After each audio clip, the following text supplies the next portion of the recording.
le dernier défi que je viens de réaliser, qui est de 1609 mètres, qui est l'équivalent d'un Ice Mile, c'est en fait, c'était pour inscrire le nom du Maroc dans un cercle fermé des nageurs qui ont fait un Ice Mile, c'est-à-dire nager dans une eau entre 0 et 5 degrés. Et, je me suis entraîné depuis plusieurs années, donc j'ai été au championnat du monde en 2019 en Russie pour participer donc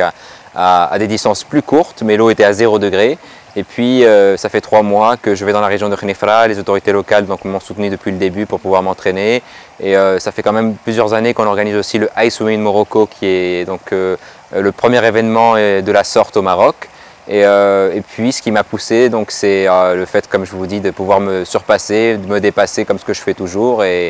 Et puis c'était pas facile parce que les 34 minutes que j'ai passées dans l'eau pour réaliser ce défi étaient beaucoup plus compliquées que l'Ultraman qui avait duré 3 jours en Australie il y a quelques années, ou les 7 marathons en 7 jours sur 7 continents. C'est-à-dire que vous mettez en équivalent 34 minutes contre 7 jours d'effort sans vous arrêter, et je vous dis que ces 34 minutes sont beaucoup plus compliquées. Les difficultés auxquelles je me suis confronté sont bien entendu donc le fait qu'il faut se préparer à apprivoiser le froid. Donc les principaux problèmes qui arrivent lorsqu'on rentre dans une eau froide, c'est une attaque cardiaque malheureusement si on n'est pas habitué donc, au froid, parce que ce qu'il faut faire, c'est rentrer progressivement et faire en sorte que le corps s'y habitue de jour en jour. Mais une fois qu'on est habitué et qu'on nage, il y a un moment où on commence à somnoler parce que le froid endort le corps. Donc il faut lutter après chaque mouvement de bras pendant les 34 minutes du fait de ne pas s'endormir. Donc ça a été une difficulté, et la plus grande difficulté que les gens n'ont pas vue dans les vidéos, c'est à la sortie de l'eau,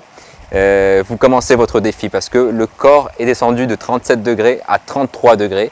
et on a 2 heures à peu près où notre corps se réchauffe d'intérieur. Donc on se met à trembler, on est en hypothermie sévère, donc alhamdoulilah, moi j'avais une ambulance et donc un médecin qui me surveillait de près, et il faut faire attention pour ça, mais ça a été vraiment la chose la plus difficile que j'ai vécue. Alors, le message que je vais transmettre, c'est très simple. Moi, lorsque je fais un défi comme celui-là, j'ai reçu des commentaires sur les réseaux sociaux, ils m'ont dit pourquoi tu fais ça. Et ce n'est pas une histoire de nager dans de l'eau glacée, c'est une histoire de se réveiller tous les matins et de s'entraîner dur avec de la constance et de la persévérance pour que chaque jour on s'approche un peu plus de notre rêve. Donc là, il faut transposer ce que je fais dans le sport à toute facette de la vie, c'est-à-dire dans le travail ou dans le niveau personnel, pour pouvoir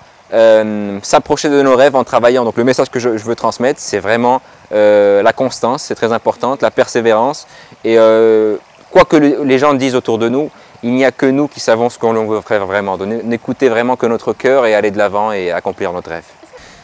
Alors le fait d'être le premier Marocain à le faire, c'est une fierté, comme je vous dis. Moi, ça fait quand même ces dernières années que c'est vraiment mon objectif. À chaque fois que je vois un défi sportif qu'aucun Marocain n'a fait, il est important pour moi donc de travailler dur et de m'entraîner pour pouvoir inscrire le nom du Maroc, comme ça a été le cas lorsque j'ai été le plus jeune nageur mondial à rallier les continents de la nage, quand j'ai été le premier Marocain qualifié au championnat du monde en Suède de swimrun, donc il a fallu nager et courir entre 26 îles, 75 km entre la première et la dernière, premier Marocain et porte-drapeau au championnat du monde d'ice swimming, premier Marocain à faire un ultraman, donc, qui sont 10 km de natation, 421 km de vélo et 84 km course à pied. Donc dès que je peux, j'essaye d'inscrire le nom du royaume